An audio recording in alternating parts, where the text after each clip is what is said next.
Hi everyone and welcome very much to my channel. My name is Karoline. I live in Scotland with my partner Ben.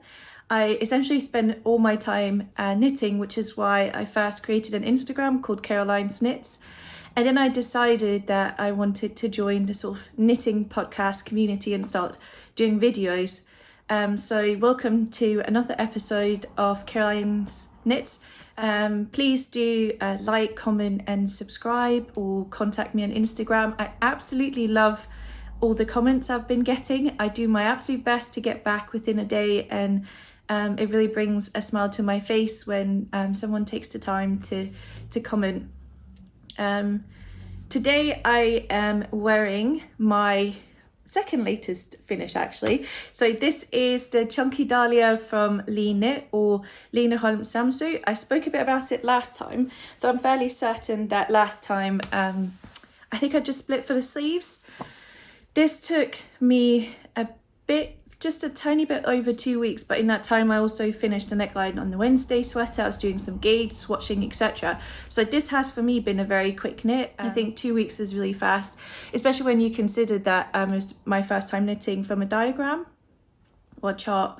In Danish it's called a diagram, so I always want to call it that, but I actually think it's called a chart in English.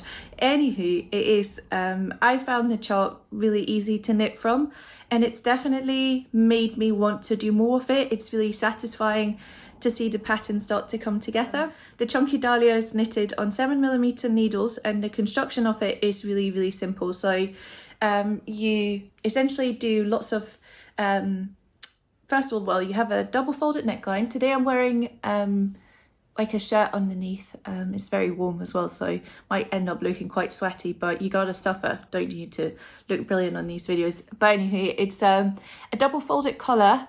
I just cast on in the pattern she calls, like, essentially for like a provisional cast on, or Judy's magical cast on I think it's called, where you essentially cast on double the amount of stitches so that when you come to knit the neckband together you can sort of do it in one go. However, I quite like a regular folded down neckline, and it just made it easier. I also know then that I get enough stretch, and I'm quite good at casting on not too tight, so that's just what I went for, and I think it looks very nice. I also knitted this to the length. After that you start the yoke, where you do increases and decreases to create the pattern obviously, but there's also certain increases built in to sort of get a bit more width and more stitches obviously across your chest. And then at the very end you have a few rows of raglan, not very many, so you can see the raglan stitch right here. Then you put the sleeve to rest and technically finish the body, where you then knit the ribbing at the very bottom on 6mm stitch or 6mm needles. For some reason the video just cut out there. Anyway, which is essentially like the Italian bind off is quite good for sort of that invisible bind off for ribbing. What I also really like about it is that you have, I think, quite a lot of stretch. So as I find a traditional, a long tail cast on is brilliant for me for stretch, and I always find that quite good. I have to say that traditional bind off I find to be really temperamental, and I always seem to be either so tight I basically can't get it over my wrists, or so loose that it flares. This did flare a wee bit before washing, but then you have to remember this is like the second sweater I've done Italian cast up on, so I'm quite happy with that. So yeah, you knit the bottom of the body on 6mm, and then you do the classic, you pick up for the sleeves, you pick up stitches underneath the arm, you knit the sleeves in around.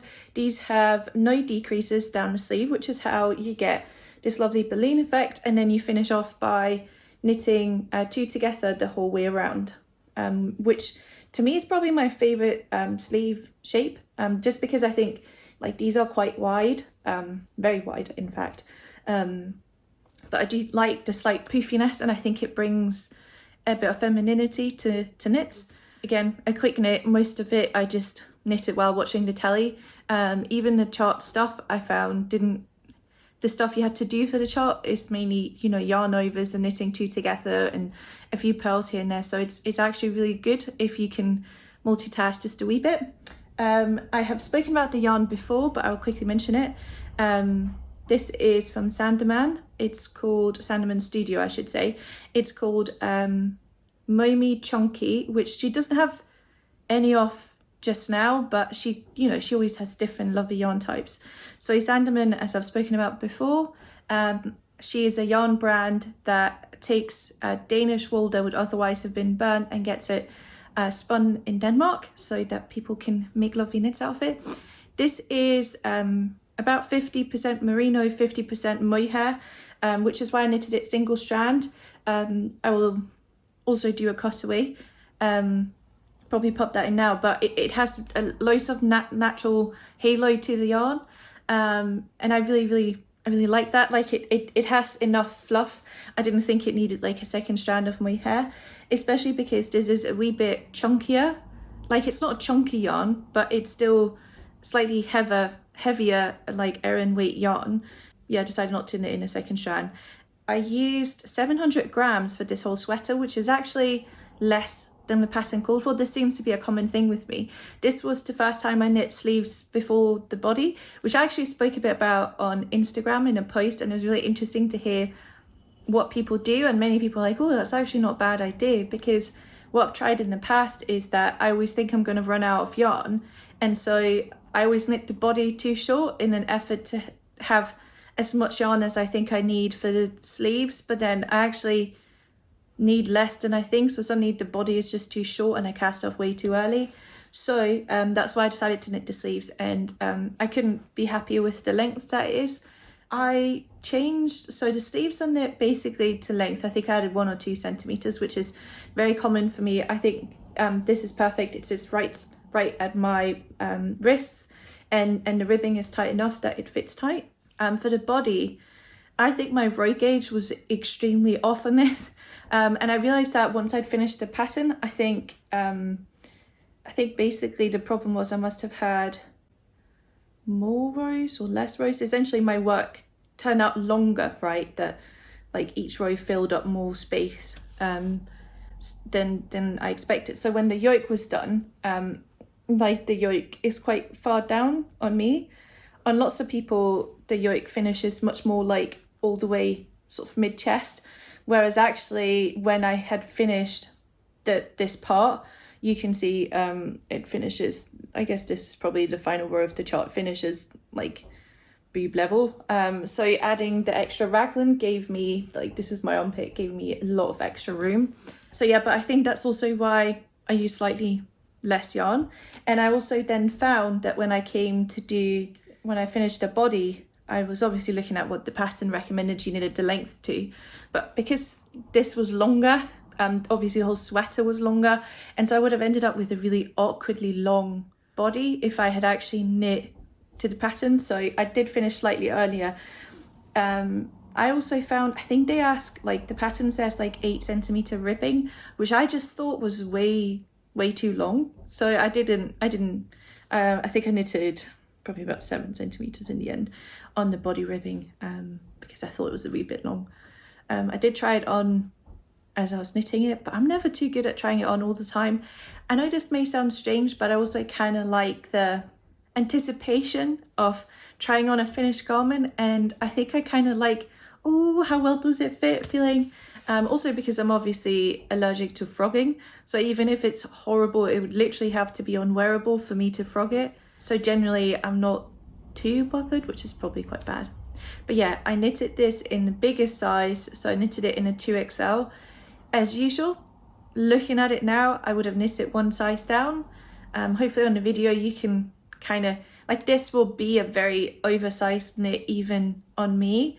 And I think that would probably pattern wise be about 10 centimeters positive ease plus minus. However, I would say, I always think my gauge always slightly changes when I knit. And as I say, as long as it roughly fits, I'm not gonna, double check and triple check my gauge as you probably should, but I don't. So yeah, I do think it's turned out slightly wider than I expected. And if I was to knit it again, I'd knit it in an XL instead of a 2XL. It did look quite wide until I started the ripping, and I think it's brought it in a little bit. But yeah, I think that's all I had to say about the Chunky Dahlia. I have been absolutely blown away by the support and the people who've been like, oh my god, it's gorgeous. It's definitely one I think appeals to lots of people, and so I would really recommend it. I think they make it, I think there's a pattern in a children's size too, so yeah, it's a good and easy pattern to do. I would say not absolute beginner, but I could probably have managed this after 2 to 3 sweaters once you're sort of comfortable with raglan. I think the yoke itself isn't actually that difficult. I should also say that the yarn, I always talk about softness, and this morning basically while I was knitting it, this yarn is a lot less, I wonder if you can tell, probably not, but this is a lot fluffier. It's after wash it really bloomed, and it also smells differently. You can definitely smell the spinning oil, and it gives it slight, not oily as in like you've spilled olive oil on it, but slightly that kind of feeling, and definitely bloomed up in the wash. I also think that in the wash all the stitches just got a lot more even in this than they were before. And I tried it on this morning, so currently I have a proper bad flare up of my eczema.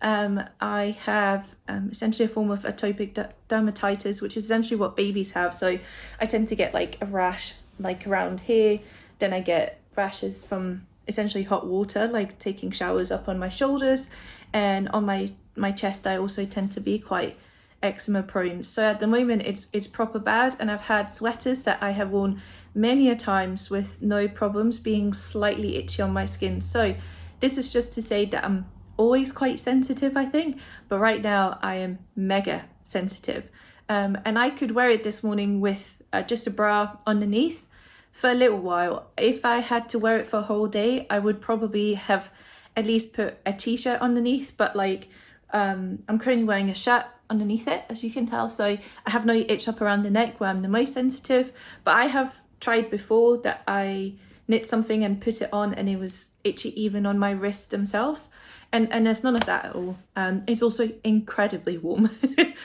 This will be brilliant for winter time, and I think it'll be brilliant to wear in the office. So really have loved this. So that's my first finish. Yesterday I finished the second one, and I'm not going to talk as much about this today. I should also, full disclosure, say that I have received this for test knitting, so the yarn for test knitting I should say. So I'm going to probably talk about this in my next episode, just because when I go to talk about what's currently on my needles, you realise that if I wait until they're done to do another episode, we'll be in like July.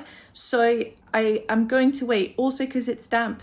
So I haven't actually tried it on. I just picked up from the blocking mats. It kind of smells of that, you know, how wet wool smells. But it's my darling slot arm test knit for knitting for Olive. I've knitted this in a 2XL. It's like a wrap style cardigan, and in 2 knit 2 purl ribbing, using the, I'll show you a similar yarn in a minute so you can see it. It's knitted in Knitting for Olive Merino and the Knitting for Olive Soft Silk Mohair, both in the colour Plum Rose, and you can see it's really fluffy.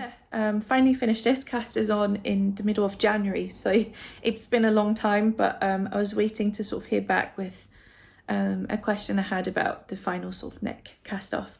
So yeah, I'm gonna wait to talk about that. Oh my god, there was just a bug. I'll have to Google when this is done what kind of bug that was. That was terrifying. I hate bugs. Probably just got lipstick on my teeth. Anyway, I will talk more about this next time, just because I need to double check that they're happy for me to show a full like photo of it on and stuff, so I'll give you more details then. Obviously, as that yarn is gifted, I thought I should talk a wee bit about gifted things. That's the one and only thing I've ever been gifted.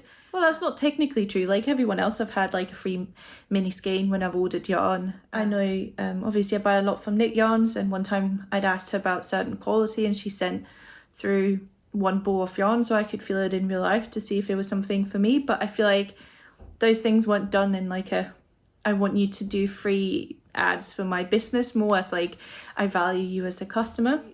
This test knit is the first time I've received free yarn, And it's a really hard thing because obviously a project like that project took me about 2 months. If I really hated the yarn, it wouldn't have been worth it for me, right? Like, it's not like I'm in, you know, a typical fashion influencer that just like turns up one day and you know, they do one haul with clothes from like a cheap fashion brand and then they never have to wear it again.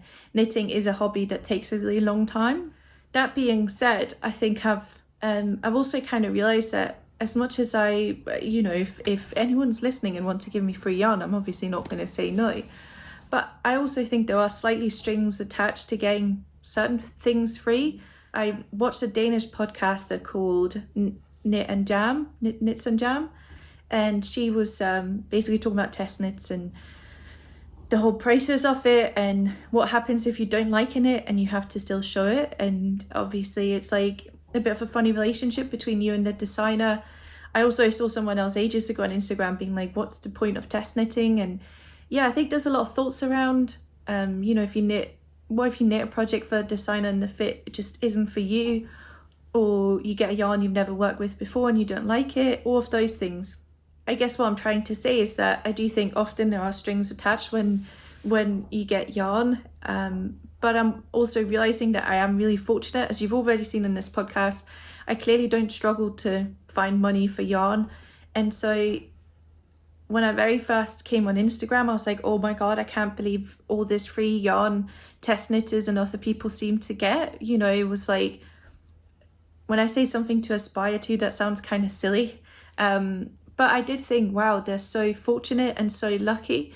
But I've also now realized that, especially for test knitting, free yarn is often for designers that have a much quicker turnaround than other designers, right? So my first test knit was for Divine Knitwear, and she's not the biggest designer, but I really enjoyed the process, and we spoke basically every day, whereas obviously a brand like Knitting for Olive, they currently probably have 4 or 5 patterns in test at the moment for their book.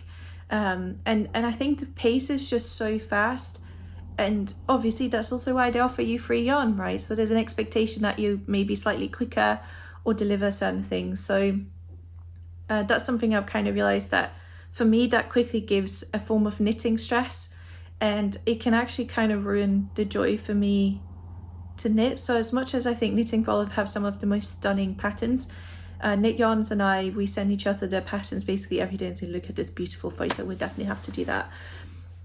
But I don't want to like feel like every free moment I have should be spent knitting, and that I owe designers a certain that I owe designers to have every single available moment knitting. And also there's the fear that if you get something for free, how impartial can you be? Obviously I haven't yet worn it, so I think it feels really soft and lovely, so I'm not too nervous about it being itchy, but you never know, right? And I would hate to sit here and say, yeah, I received this for free, but it's actually not a brilliant product, but at the same time I wouldn't want to lie. So I think I'm still trying to sort of figure out where I fit in and all of that. However, I feel really fortunate that it's something I can very much pick and choose at the moment, because I have plenty of yarn myself and I have plenty of plans. I don't have to do something to, I don't have to search or seek out free yarn just to do it. And I saw someone say, it feels really fake when someone says, I've received this for free, but I would have bought it with my own money, because unless you've actually parted with the money, do you really truly understand the monetary value of what you have received? For full transparency, I have bought from Knitting from Olive before, and in the Merino soft silk mohair combo for my size, it's roughly £90, which is for lots of people a lot of money. It's something that I'd be more than willing to spend. I think their yarns are lovely and they have beautiful colour range, but £90 is obviously a lot of money, but it's not more money than I'd be willing to spend myself. However, I know there are certain sweater quantities in my size could easily be £200, and that's a lot of money for me. I think that 150 and £150 and below, that's probably what I think is reasonable to spend on a sweater. But in the plus £200 range, like I couldn't just spend that easily. Knitting, say a sweater and 3 strand silk mohair, especially not of some of the more expensive quality. So I think with that, does, you know, if I got offered that for free, I could say this yarn is lovely and it's beautiful and I'd knit with it again. But I don't think I could ever truly say whether or not I'd spend it with my own money, if that makes sense, because for me that would be so dear. But I also understand that some people find, you know, £60 really expensive, or even less than that. So it's not to judge what people find to be expensive. But yeah, that's just some of my thoughts, and I have to think about it a little bit more. I've also found, because of the ad rules, you have to obviously say that the yarn was received for test knitting. And I've looked into the legislation in the UK, because again, while you receive I think the ad rules aren't really designed for what our area is, if I'm honest. So while I received the yarn for test knitting, I find it crazy that I have to mark every single time you can see this yarn as an advert. But basically it's because obviously you might look at this knit that I have done, think it's gorgeous and go buy the yarn, and so I'm doing an advert for them where I've received it for free. But then similarly, I obviously hope that you'll go support Sandermann or Ria Yarns or some of the other brands I've talking about where I haven't received any form of discount or any form of compensation for the free ads that I'm doing, but I'm just keen to support small businesses and to talk about things that I really love. But I always just think it can easily sound a bit insincere. So yeah, I think I still have some things to figure out. Obviously, I always strive to be the most honest I can be. I really pride myself on wanting to share my experiences, good and bad. But I'm also not going to be really rude and slanderous on social media or YouTube. I don't think it's the type of person I am. So yeah, I hope if other adverts turn up in the future that you will see them as a sign that I really like the products that I'm showing. But I also fully understand that if deep inside of you think, well, you didn't pay for it yourself, so how can you really truly know the value of it? And it's such a grey area all the time. I will talk more about the finished object later down the line. I wanted to focus more on the Dahlia today, and obviously I wanted to clearly go on this long rant about adverts without actually having fully made up my mind. But I would love to hear your sort of thoughts on it, just because I obviously know that I am providing, other than this test knit, potentially with other of my products, projects, sorry, I should say, not products. With other of my projects, I've probably done more adverts for whatever brand I'm knitting for, or whatever brand I'm knitting with, or what pattern I'm doing, etc. But deep down, it's just, I love it so much, and that's what I want to share. I think for me, I personally wouldn't feel comfortable doing adverts for something not crafts related. I know, some people get offers that are more lifestyle or do adverts for that, and I don't see that fitting into my universe, for example. But at the end of the day, people can consume your content or they cannot. You're not forced to watch my video, I hope. Yeah, that was a long rant. I will finish off now, but I'd love to hear your thoughts. And if you made any sense of what I just said, I'd love to sort of hear what you think about it. Maybe you've received something for free. Do you find it ruins like the credibility of people? Because I have found that, though I find it a lot less with knitting. And I do follow lots of people who basically only knit and, only do test knits and only get free yarn for that. But yeah, I do think it can be a bit iffy sometimes anyway. Right, so I think that sums up my opinions on that, and it's probably something I will return to later. I think the next natural segment is to talk about what's on my needle. So I'll start with, none of them are very far. So my first project is this. As you can tell, not much to show you. This is I'm planning to knit the Fern sweater from Knitting for Olive. So originally the Fern sweater, I'll pop in a photo. But the Fern sweater has like a long roll neck, and then it goes into, I guess it is a form of lace. It's essentially, it looks like leaves. It's really beautiful, and I've wanted to knit this for ages. This yarn I received as a Christmas present from my granny, and I actually, funnily enough, received this yarn from my other granny. They know me very well, clearly. But yeah, I received this as a Christmas present, and I've actually had it ready since late November, but then I did the test knit for Divine Knitwear, and then it kind of ran down the list. Also, I do find that for this, they say a certain amount of stitches in pattern. However, they don't say what the pattern is, and obviously you use the pattern to make increases. So for my mind, I was a bit like, how are you ever meant to know? like, because if you do it because you don't want to be, you know, 1 to 2 stitches off, if the pattern is slightly different, wouldn't the size be slightly different? That's at least what I've said to myself. So I've cast this on and I'm going to knit it without gauge swatching, which I usually never do, in the hope that it turns out all right, and at least since it's top down I can try it on. But yeah, for the roll neck I'm going to fold it double, just because I think having silk mohair up to here would really irritate me.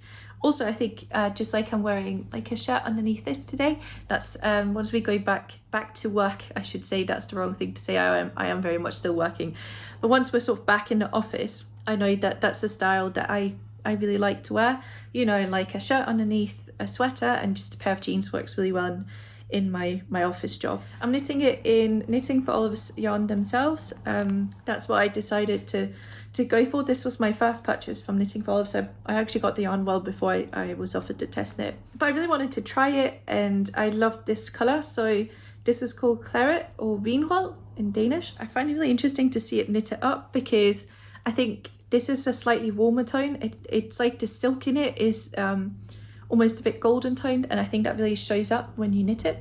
But yeah, I think this is a really pretty combo, so I'm really excited to finish that. This, I'm not too sure it will be the best telly knit, just because for a lot of it you will have to do like the pattern around it. So I'm going to get the neckline done, and then it will be my partner won't get cross with me if I have no idea what's going on knitting, which hopefully I'm not the only one who does that, but I do think there's sometimes a difference, like sometimes if we're watching like a thriller where if you look away for 2 minutes or like for a minute or two, you've completely lost what's going on.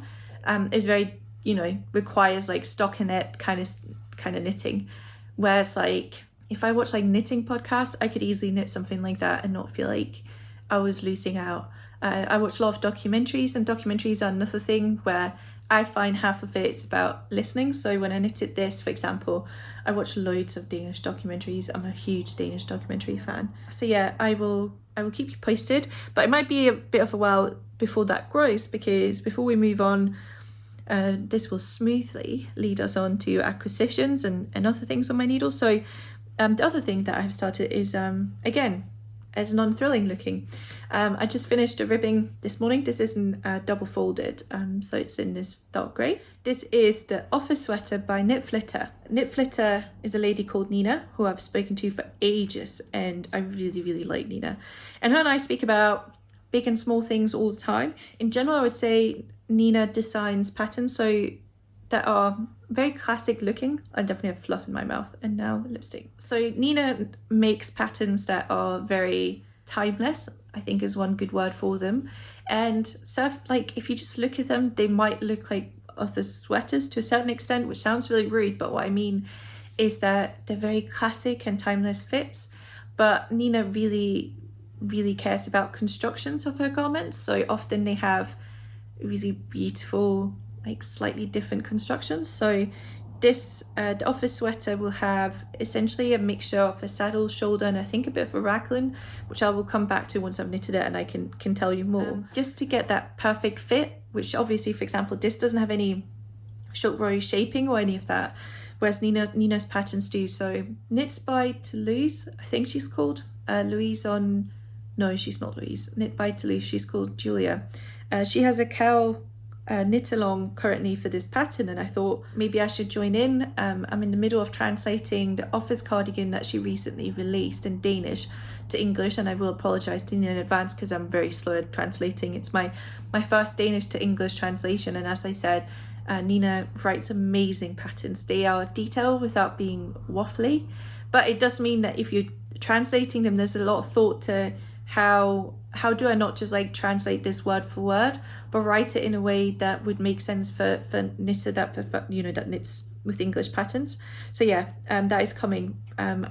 She did ask me at the time if I wanted to test knit the cardigan, but I hate knitting cardigans. I also don't wear them very much, so I kindly said no. But anyway, so when this cowl came up, I was like, maybe I should actually finally knit this office sweater. Because it's just such a classic pattern, and I've worn the Wednesday sweater so much, and I think with the way the world is right now, the more things I knit that I can just wear in the home office, the better. And then I realised that just the bigger size was too small for me. Even without any positive ease, it would still have been too small. It only goes up to an XL. Nina in the office cardigan doesn't use the XL or that kind of sizing. She uses a lettuce instead. But anyway, I was like, oh, that's a bit of a shame. But I thought maybe she'd be willing to grade it off for me, because in the cardigan, she actually goes up to 2XL. And so I wrote to her and I said, if I offered to test knit it or try it out, would you mind grading it to a 2XL for me so I can join in? And she's like, that's absolutely brilliant, and I would love to do it. It's been on my list for ages actually to include bigger sizes. Yeah, I have obviously clearly just begun, but yeah, I plan to do a lot of the shoulder shaping and increases and all of that this weekend, so that it will be perfect tele knitting. So I have the Fern sweater for slightly less perfect tele knitting. It did make me think, because I am just on the borderline of not being included in, like, the size inclusive debate is so massive, and it's definitely not something I'm sure I want to talk about too much. I noticed that people really like it when I talk about my experience with size, and that's very much how I want to keep it. I can't tell you how you should feel, how people who are bigger or smaller than me should feel. I can only talk about my own experience. And I do find I sort of hit this weird, it's not common for me that I'm anywhere from like an L, like a large, if I don't want too much positive ease, to a 2XL, and that's quite a big range that I can fall in. And I also think it's due to my body shape. So I think I pass as thinner than I actually am. My bust measurement right now is probably about 120 centimeters, which is quite not large, but it's maybe larger than people would think, which is also why I always speak very openly about my measurements and the size I knit. And I saw someone say, oh, it's like designers' faults if they don't want to, they should seek out people to test knit for them in the bigger sizes. And I'm not a designer, and I think telling designers what they should do, there's so much work that goes into a pattern. And I listened to Skabergirl, who's a Danish, she's a Danish Instagrammer who also speaks about sizing, and I listened to a podcast called Fulle Uld, which is also a Danish podcast, and they were speaking about the stuff she has been doing about sort of the knitting community being inclusive of all sizes and people feeling uncomfortable with showing their bodies. Like, I definitely, when I very first came on Instagram, I was like, there's no one like me. All the first big profiles I found, they were all, medium and down, and I'm just not that size. And it took me some time. I've definitely found pockets of people like me now, but it took a bit of time. And that's also why I feel so strongly about putting my face and my body and showing everything on and in live action. I always try to obviously try on videos here. That's really a commitment that I made to have more people like me on social media, have people that other people might see and see themselves reflected in. But I did think the whole, designers should seek out knitters in the bigger sizes. It's a hard thing, because Skabergirl said very rightly that at the same time, sometimes it can be hard to find knitters in bigger sizes. I know that it's very commonly said that everything, at least from a medium, sometimes a large down, designers will have so many volunteers, whereas for like my size, a 2XL, they're so hard to find. I'm sure it's the same for the even bigger sizes. And so, if you're a small designer and you do it as a hobby, trying to find people in the bigger sizes might be just impossible. I have been asked before to test knit when I wasn't able to, and it's a hard thing, because sometimes I would also feel obliged almost to say yes if I was asked, because I want knits to fit all sizes, right? And I really want to be part of that. So that's why I asked Nina, because I really like Nina, and I know that she wasn't deliberately trying to exclude me, quite the contrary. And her and I have spoken a lot about sizes and the struggle with sizes, and it goes back to the fact that, because for me, my weight has been such a, if I was just slightly skinnier, I'd be much more lovable and people would like me more and I'd be more attractive. But I also understand that people who have the weight that I dream of, they have other insecurities, and so do I. Not all of my insecurities aren't weight based. So yeah, I'm really glad I asked Nina, because we've spoken about self-image and how you feel about your own body, and I know she wants to be inclusive. So I'm really excited to knit this in a slightly bigger size and show that off. So yeah, that's what I'm currently doing in some of my I guess, my thoughts on sizing, and it's probably something it just like adds that I will return to, because it's something I have spent recently a lot of time reflecting on, and I hope that if any of you out there sit with feelings about it, it's also something I'd love to hear. What do you think and feel about that? I've always been really surprised how every time I mention size, I actually find people receive it really positively, and I didn't expect that. And personally, I always try and tell myself that often people take to vulnerability really well. So I try not to be scared of being vulnerable, but of course sometimes it's terrifying that some of your biggest insecurities are just out there on the internet. So yeah, I'm really excited to be knitting this. I'm really excited to show you more. I obviously, I will tell you now what I'm knitting in. I am knitting it in a combo that Nina is also using. I'm knitting it in 2 strands, in Isager's Alpaca 1 and Alpaca 2. So Alpaca 1 runs, it's 100% alpaca, it's 50 grams and it runs about 400 meters.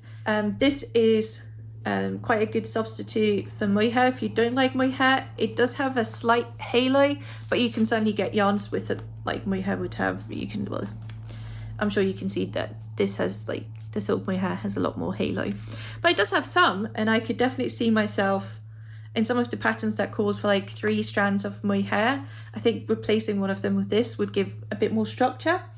It's also, to me, so far, really lovely and soft, but I never know until the sweater's done and I can wear it. And also this is, I think, slightly cheaper because obviously you get 50 grams instead of the 25 you usually get with soft silk mohair, but as they run the same, you essentially need half of this than you would need of silk mohair. And Isager is a lovely brand. Their soft silk mohair is actually my favorite. And then the second strand is Alpaca 2, which is 50% alpaca and 50% wool. It doesn't say what kind. And this is 50 grams is 250 meters. Yeah, so I think that's the same as knitting for olives. Yeah, so knitting for olives merino, it also runs 250 grams. So you could probably replace these 2 interchangeably. The alpaca will probably make it slightly softer and also give it, again, a wee bit of halo. I think once you knit it up, it actually has, I'll show you a knitting swatch. You can maybe see it. It has that really, really fluffy feel, especially when you combine the 2. However, I don't know what I was thinking. So Nina always knits in grey, and I was like, I will show you later why I was like, I should probably buy something neutral because I haven't been buying anything neutral coloured for ages. Well, that's a lie. I did buy something like the black Cumulus and the dark grey Nina, but you get what I mean. A lot of what I buy is quite colourful. So I decided to go for grey, but instead of going for light grey, I was like, oh, I think like this knit it up to me is so close to black that to me would be a neutral like a black, whereas like a grey for me isn't the same, like it just, anyway. So I decided to go for the colour 4S, and that's what I've picked in both of these. I have to say though, it is obviously an extremely fluffy yarn. When knitted together, it's just very woolly, very halo-y, and so when it's also dark, I can't see anything. Reading the stitches in this is going to be an absolute nightmare. So I definitely didn't think that through, and I will pass that on. I did think before I knitted this, like, how bad can dark grey really be? Turns out it can be very hard, especially if like this is, it's woolly and then it has like some of the fluff, especially on the Alpaca 1, is both like essentially white and some of it is black, and it just creates a lovely effect, but I think it's going to be hard to knit in. So another reason that this might get knitted slightly more on is that this, despite also being dark, is just much easier to read my stitches. But yeah, a bit of a warning passed on because when I was a new knitter, I didn't realise how hard dark yarns would be. Yeah, I bought this yarn from Inspired Fibres, which was a shop I found in Edinburgh, and I've really been wanting to find places that stock like Danish brands, and she stocks Isager, CaMaRose, Gepard, loads of Danish brands. So I bought this from her. A sweater quantity in this yarn I thought was actually quite affordable. As I said, the similar, you know, like let's compare it like for like. So Isager for me is one of the more premium brands. and so is knitting for Olive. And knitting for Olive sweater quantity in my size is roughly £90, and this combo I think came to about £70, which is about £20 less. And for me, I thought that was actually a lot cheaper. It was definitely the fact, obviously this is 50 grams, so you do need, you know, this sort of pull the price up a little bit. I'll link it down below so you can check out prices yourself. I thought, again, there's a lot of quite lovely colors. I found that this had slightly more colors. I find that the Silk My Hair, I've struggled to find places that stock all the colors, so it can be a bit like they're very neutral colors, but I struggle to find slightly more interesting colors, which is why knitting for Olive is good, because they have such a big array of colors. But yeah, just to pass on the tip that first of all, you get loads and loads of knitting hours out of this because it's so thin, but also I think it's fairly affordable for the quality that you get. So that's the two projects that I have cast on that I will be working on for the next wee while, and I'll keep you posted. Now, I was talking about what I bought from Be Inspired Fibers. I wanted to buy a second strand. You may remember this gorgeous yarn that I showed you last time from Ria Yarns, and I wanted to buy a second strand. So when I ordered from Be Inspired Fibers, I knew she stocked CaMaRose, and so I wanted to ask if she stocked Midnatssol, which in English would probably be Midnatssol. You can see there. Midnatssol means midnight sun, in case you were curious. And I thought, actually, that it looks so good together as well. I'd buy the loose Pudder or light powder, and luckily she stocked that. I wanted to try this, as this is as thin as Soft Silk My Hair, but it's 54% baby alpaca, 36% tencel, and 10% merino wool, which means you should have no itch. And I wanted to compare this to Cumulus or the other sort of slightly thicker baby cereal alpaca yarns that I've been knitting with.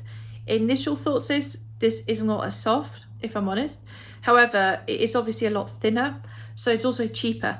This was, I think, about $5.50 for one skein, or one ball, which I thought was really good. It's also 25 grams and it runs 200 meters.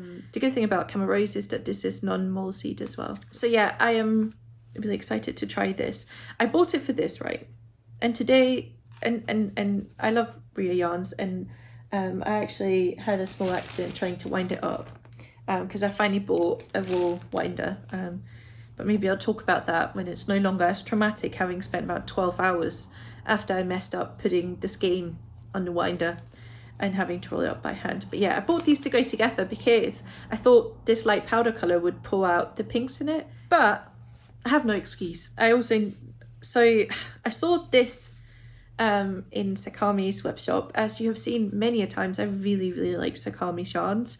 I like the sort of neutral tones of it. So this is Baby Yaga, which is 60% superwash fine merino, 20% baby alpaca, and 20% mulberry silk. It's 115 grams and it runs 460 meters, and it's a sock fingering weight yarn. 150 grams, as I told Naptime Knitter today, obviously meant I saved money buying this, right? Because you get 15 grams more per skein. So that's what I said to myself. So yeah, and then I saw this and I was like, it'd be a perfect second strand, wouldn't it? Or maybe a light lilac. Now that I look at it, might be better.